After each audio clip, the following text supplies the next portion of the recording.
This is the dangerous ground, a forgotten stretch of the South China Sea that has been forcibly dragged into the spotlight as the rusting front line of a global flashpoint.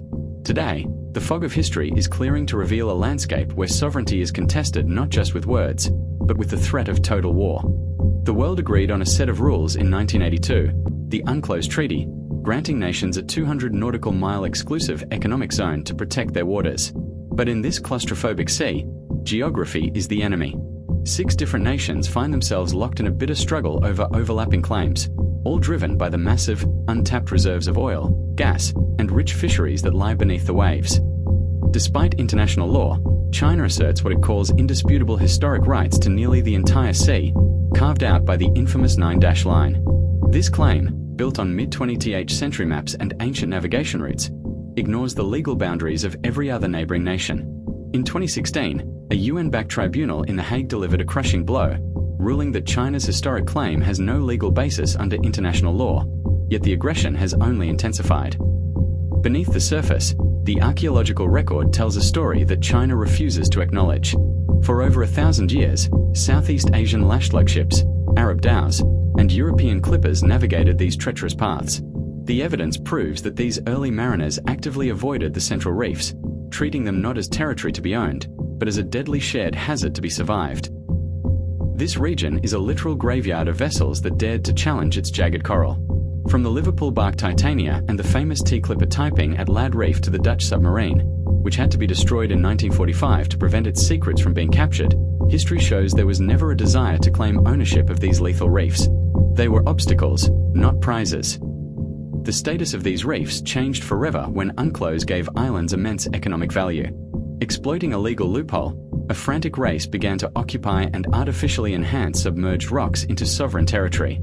This has resulted in the irreversible destruction of marine ecosystems as China dredges the seabed to build massive, forward-operating military bases in the heart of the sea. Our journey leads us to Ayungin Shoal, better known as Second Thomas Shoal, a submerged reef that has become the ultimate test of Philippine sovereignty.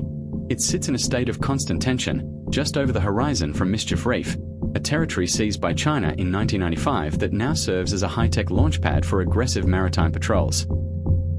In a desperate, last-ditch effort to halt Chinese expansion, the Philippines made a bold move in 1999. They intentionally grounded the BRP Sierra Madre, a World War II-era tank landing ship. On this rusting, decaying deck, a small, rotating detachment of Philippine Marines lives in isolation, serving as a human shield and a permanent presence to defend their nation's rights. China has responded with a strategy of strangulation. They utilize massive militia swarms and advanced Hulai II-class patrol vessels to intercept and harass every attempt to reach the reef. Their goal is cold and calculated: use a relentless blockade to starve the outpost and force a Philippine retreat without ever having to fire a lethal shot. The standoff has turned violent, shifting from passive blocking to active physical contact. Chinese vessels are now deploying high-pressure water cannons and military-grade lasers to blind and disrupt Philippine crews. By performing deliberate ramming maneuvers, China is knowingly risking catastrophic collisions and the lives of those at sea to assert dominance. It is a race against extinction. China has instituted a strict logistics blockade, specifically targeting the steel plates and welding gear needed to reinforce the ship's failing skeleton. Forced into a corner, the Philippines has resorted to risky aerial drops, desperately parachuting supplies onto the reef as maritime routes are physically thwarted by Chinese hulls. Manila is now considering a radical contingency, transforming the submerged reef into a permanent dry island. This proposed plan involves building a permanent military base and marine science hub directly onto the shoal. Such a base would be designed to withstand both the elements and the blockade, potentially manned by combined Philippine and US Marine Corps forces. The stakes could not be higher. Defense analysts warn that this reef is the global tripwire. The next World War might not begin with a massive invasion, but with 2 warships trading paint over an uncharted rock. A single miscalculation or collision in this multi-domain battlespace could drag global superpowers into open bloody conflict. The BRP Sierra Madre is far more than a shipwreck.